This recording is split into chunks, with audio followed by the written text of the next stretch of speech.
ሰላም ከነዳጅ እጥረት ጋር በተያያዘ አስገዳጅ እርምጃ መውሰድ የጀመረው መንግስት አዳዲስ አማራጮችን መመልከት መጀመሩ ታውቋል። ለቁልፍ ተልእኮች ካልሆነ መኪናዎችን እንዳያንቀሳቅሱ የታገዱ ተቋማት መኖራቸው ይፋ ተደርጓል። የነዳጅ ስርጭትን የሚቆጣጠርና በመመሪያው መሰረት መካሄዱን የሚከታተል ልዩ ክፍል መቋቋሙንም ሰምተናል። ከዚህ ጎን ለጎን ከህንፃ ግንባታ ጋር በተያያዘ ባለሙያ እንዲመድቡ ግዴታ ሊጣልባቸው መሆኑ ታውቋል። ከመንግስት የነዳጅ እርምጃና ከህንፃ ግንባታ ጋር የተያያዙ ዝርዝር መረጃዎችን አንድ በአንድ ወደ እናንተ እናደርሳለን። እስከ መጨረሻው አብራችሁን ቆዩ። ከነዳጅ እጥረት ጋር በተያያዘ አስገዳጅ እርምጃ መውሰድ የጀመረው መንግስት አዳዲስ አማራጮችን መመልከት መጀመሩ ታውቋል። ለቁልፍ ተልእኮች ካልሆነ በስተቀር ተሽከርካሪዎችን እንዳያንቀሳቅሱ የታገዱ ተቋማት መኖራቸው ይፋ ተደርጓል። በዚህ መሰረትም የኢትዮጵያ መንግስት የነዳጅ እጥረትን ለመቅረፍ የነዳጅ ቅድሚያ የሚሰጣቸውን ተቋማትና ዘርፎች ይፋ ማድረጉ ይታወቃል።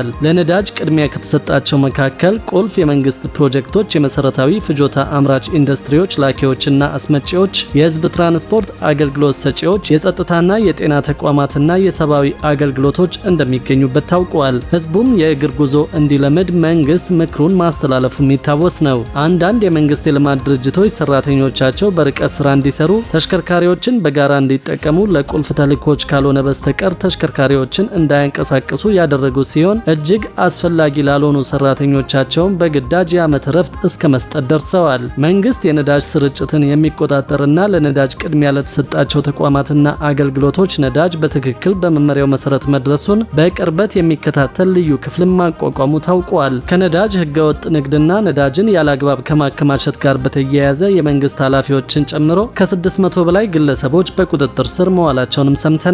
የነዳጅና ቀጠናዊ ትስስር ሚኒስቴር በህገወጥ መንገድ ሲዘዋወር ወይም ያለአግባብ ተከማችቶ የነበረ በብዙ 100,000 ሊትር የሚገመት ነዳጅ መውረሱም ይፋ ተደርጓል። የመካከለኛው ምስራቅ ጦርነት የነዳጅ ዋጋ ጭማሪ ማስከተሉን በመጥቀስ መንግስት በነዳጅ ምርቶች የችርቻሮ ዋጋ ላይ ጭማሪ አድርጓል። ከጦርነቱ ማግስት ጀምሮ መንግስት በወር ከ15 እስከ 20 ቢሊዮን ዶላር ለነዳጅ ድጎማ እያዋለ እንደሚገኝም ባለስልጣናት ገልጸዋል። ይህ አካሄድ ነዳጅ ዋጋው ሙሉ በሙሉ ወደ ነበረበት እስኪመለስ ድረስ የሚቀጥል እንደሆነም የታወቀው የነዳጅ እጥረቱና የዋጋ ጭማሪው በተለያዩ ምርቶች ላይ ከፍተኛ የዋጋ ጭማሪ በማስከተል ላይ እንደሚገኝም ሰምተናል። በመካከለኛው ምስራቅ የተከሰተው ጦርነት ባስከተለው የነዳጅ እጥረት ምክንያት በህንፃ መሳሪያዎችና በግንባታ ግብአቶች ላይ ከፍተኛ የዋጋ ጭማሪ መከሰቱን ሰምተናል። ከጦርነቱ በፊት 1200 ብር ይሸጥ የነበረው አንድ ኩንታል ሲሚንቶ ወደ 1900 ብር ያሻቀበ ሲሆን 800 ብር ይሸጥ የነበረው ደረጃ 1 ባለ 35 ጌጅ ቆርቆሮ ደግሞ ወደ 1100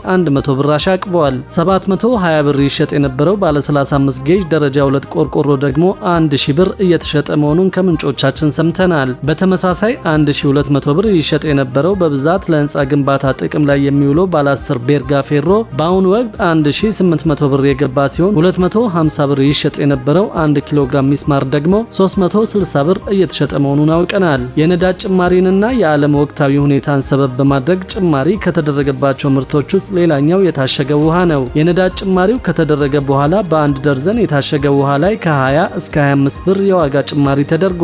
ከሰሞኑም በድጋሚ ጭማሪ ማድረጋቸውን ፋብሪካዎች በማስታወቅ እንደገና በአንድ ደርዘን የታሸገ ውሃ ምርት ላይ ከ15 ብር በላይ ጭማሪ ማድረጋቸው ታውቋል።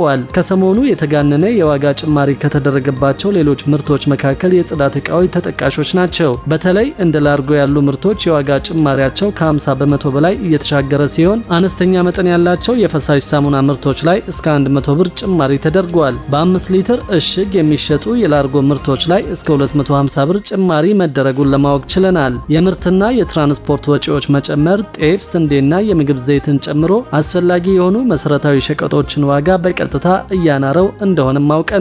የነዳጅ ዋጋ ላይ ድጎማ ባላደርግ የ1 ሊትር ናፍጣ ዋጋ 234 ብር ከ17 ሳንቲም ነበር የሚሸጠው ሲልም መንግስት ከሰሞኑ ማሳወቁ የሚታወቅ ነው። መንግስት በቅርቡ ያደረገውን የነዳጅ ዋጋ ጭማሪ አስመልክቶ ባወጣው መግለጫ ድጎማ ባላደርግ ኑሮ የናፍጣ ዋጋ በሊትር 234 ብር ከ17 ሳንቲም እንዲሁም የቤንዚን ዋጋ ደግሞ 174 ብር ከ40 ሳንቲም ይደርስ ነበር ሲል ገልጿል። በመካከለኛው ምስራቅ የተከሰተውን ጦርነት ተከትሎ የዓለም የነዳጅ ዋጋ በከፍተኛ ሁኔታ እየጨመረ እንደሚገኝ ይታወቃል። ሁኔታው ከቀን ወደ ቀን ይሻሻላል ተብሎ ቢጠበቅም ነገሮች በመካረራቸው ምክንያት በነዳጅ አቅርቦት ላይ እጥረት ከመፈጠሩም በላይ የአንዳንድ የነዳጅ ምርቶች ዋጋ በከፍተኛ መጠን ሊጨምር እንደቻለ የንግድና ቀጠናዊ ትስስር ሚኒስቴር ባወጣው መግለጫው ላይ ገልጿል። ሆኖም መንግስት መደበኛ አቅርቦቱ እንዳይቋረጥ ከተባራሪ ገበያ በከፍተኛ ዋጋ ነዳጅ በመግዛት ለማቅረብ ጥረት እያደረገ እንደሚገኝም ሰምተናል። መንግስት አሁንም ቢሆን በ1 ሊትር ነጭ ናፍጣ ላይ 71 ብር እንዲሁም በቤንዚን ላይ ደግሞ 32 ብር ድጎማ እያደረገ ያለው ሚኒስቴር መስሪያ ቤቱ ይህ ድጎማ ባይኖር ኖሮ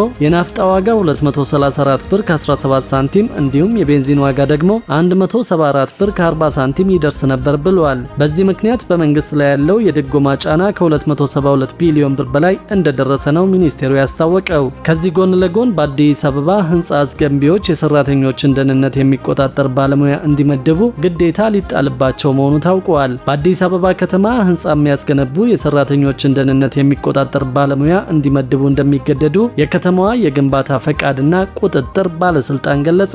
የአዲስ አበባ ከተማ አስተዳደር የግንባታ ፈቃድና ቁጥጥር ባለስልጣን ምክትል ዳይሬክተር ኢንጂነር አበበ ሸቱ እንደገለጹት በስራ ላይ የሚያጋጥም ሞትን ለመከላከልና የግንባታ ደህንነት መሰረታዊ አስፈላጊነትን ለማረጋገጥ የህንፃ አስገንቢዎች በዘርፉ የሰለጠነ የደህንነት ባለሙያ እንዲቀጥሩ ይገደዳሉ። ይህንን ለማድረግ የሚያስችል መመሪያ እንደሚወጣ ገልጸው እያንዳንዱ የግንባታ ቦታ በህግ ተደግፎ የደህንነት ባለሙያ ይኖረዋል ብለዋል። በግንባታ ደህንነት የሰለጠኑ ባለሙያዎች ገበያ ውስጥ ምን ያህል ይገኛሉ ተብሎ ሲፈተሽ የተገኘው መጠን በቂ ያለመሆኑንና ጉድለት መኖሩን የጠቀሱት ኢንጂነር አበበ ለዚህ ሲባል በ7 ዙር ትርጉም ያለው ስልጠና መሰጠቱንና በመጪው ሳምንት ደግሞ 8ኛው ዙር እንደሚጀምር ተናግረዋል። በተያያዘው የ2018 በጀት ዓመት 2000 ባለሙያዎችን ለማሰልጠን እቅድ ተይዞ እየተሰራ እንደሚገኝ ባለፉት 6 ወራት ብቻ ከ800 በላይ ባለሙያዎች መሰልጠናቸውን አስረድተዋል። የደህንነት ባለሙያዎችን ማሰማራት መቼ ይጀምራል ተብሎ ጥያቄ የቀረበላቸው ምክትል ዋና ዳይሬክተሩ ጊዜውን ከመግለጽ ተቆጥበዋል። ሆኖም 2000 ባለሙያዎች ከሰለጠኑ በአዲስ አበባ ውስጥ ለሚደረጉ ግንባታዎች በቂ ናቸው ተብሎ ስለሚታሰብ